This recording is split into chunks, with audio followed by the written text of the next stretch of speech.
दोनों भाषाएं भगरी भाषा है, दोनों को व्याकरण एक है, दोनों की शब्दावली एक है, केवल लिपि भेद है। लिपि भेद के आधार पर भाषा भेद नहीं हुआ करता है। ये बात जन जन तक मैं पहुंचा दी।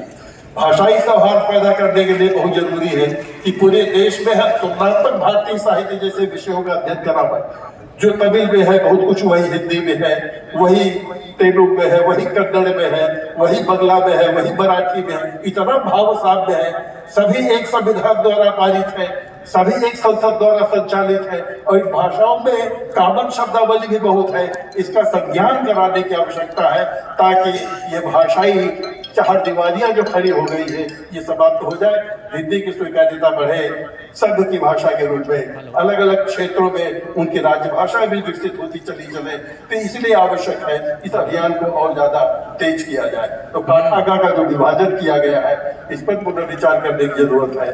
धारा 3(3) में द्विभाषी नीति का जो नियम विधान बनाया गया है उसका दुरुपयोग हो रहा है, उसको भी सुनियोजित करने की आवश्यकता है। हमें अनुरोध करना होगा कि संसदीय कार्य समितियां जब नराकाश का निरीक्षण करने जाती है तो उतनी उदारता न दिखावे, थोड़ी सी सख्ती की भी जरूरत है। हिंदी अधिकारियों को भी ज्यादा सक्रिय बनाने की जरूरत है।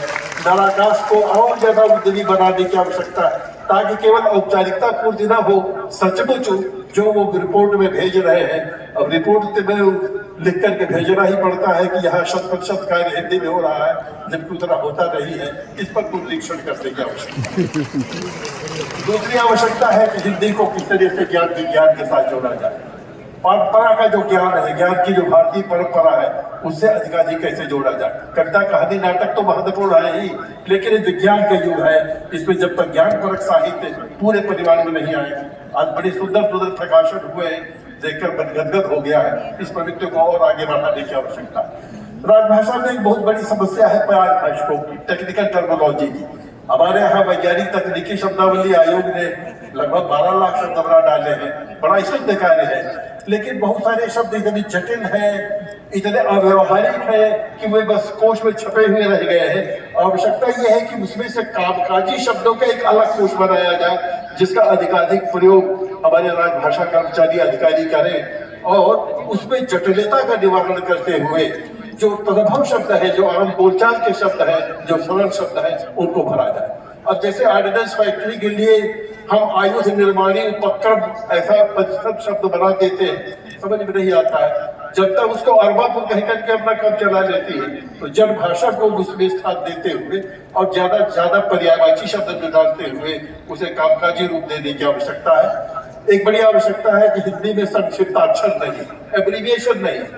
अंग्रेजी में सारा कार्य प्रयोग लागू के माध्यम से, शॉर्टकट का जमाना है, लोग अंग्रेजी शब्दों को प्रयोग करते हुए चलते हैं। अब उन्होंने आईडी लिख दिया, यथोपरिमति जैसे ऊपर कहा गया, यदि लिख दिया, नोटा भी ना। हमारे पास वो शब्दावली नहीं है। हजारों रेलवे स्टेशन है जिनके नाम अंग्रेजी में तो मिलते हैं, हिंदी में नहीं मिलते हैं। तो ऐसे संक्षिप्ताक्षरों का कोश पहले कभी बना था लेकिन लागू नहीं हो पाया। उसके पुनरीक्षण की आवश्यकता है और किस तरह से उसको अधिकाधिक तीव्रता के साथ निष्पादित किया जाए, इस पर विचार करने की जरूरत है। संचार नीति को ज्यादा से ज्यादा ग्राम उपयोगी बनाने की जरूरत है ताकि ग्रामीण संचार उसके माध्यम से हो सके। अंग्रेजी बहुत तेजी से गाँव में फैलती चली जा रही है। आवश्यकता है कि अंग्रेजी के वे शब्द जो दैनिक जीवन में व्यवहार में आ गए हैं उनका हिंदीकरण कर लिया जाए, उसका अपना हिंदी रूप अलग ढंग से होता। भारतीय जनता इस मामले में बड़ी निष्णात है।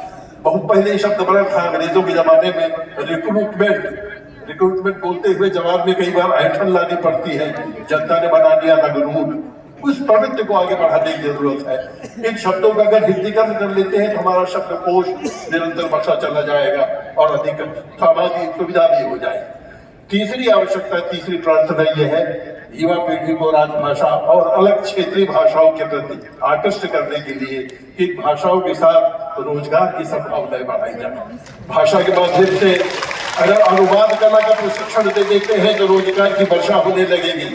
पत्रकारिता और संसार का प्रशिक्षण दे देते हैं तो रोजगार की कमी नहीं होगी। उसी तरह से संभाषण कला, जिसमें संवाद कला है, कमेंट्री है, कंपेयरिंग है, डबिंग है, दुभाषिया प्रविधि है, ऐसे न जाने उच्चारण विज्ञान है, बहुत सारे रूप है। और भाषा के बिना संसार का कोई कार्य होता नहीं है। इनकी विधिवत भाषा प्रयोगशाला खोलनी होगी, उनका प्रशिक्षण देना होगा, रोजगार की संभावनाएं बढ़ेंगी तो भाषा के प्रति युवा पीढ़ी का लगाव और ज्यादा विकसित होगा और उससे भाषा का विकास सुनिश्चित होगा। तो आवश्यकता ये है कि हिंदी प्रचार में लगी हुई जो संस्थाएं हैं, इस समय आर्थिक असुविधा के कारण वे मरणासन्न हो गई है, उनको पुनर्जीवन प्रदान किया जाए। जो जनपदी बोलियां हैं, मैंने कहा कि उनका अस्तित्व खतरे में हो गया है और कुछ अपनी अलग पृथकता के लिए अलग मांग कर रही हैं, अपनी मान्यता 8वीं सूची में दर्ज हो जाए। उन्हें समझाने की आवश्यकता है कि उनका भविष्य सुरक्षित है, बड़े कुल से जो परिवार से जुड़े रह करके उनका ज्यादा कल्याण होगा।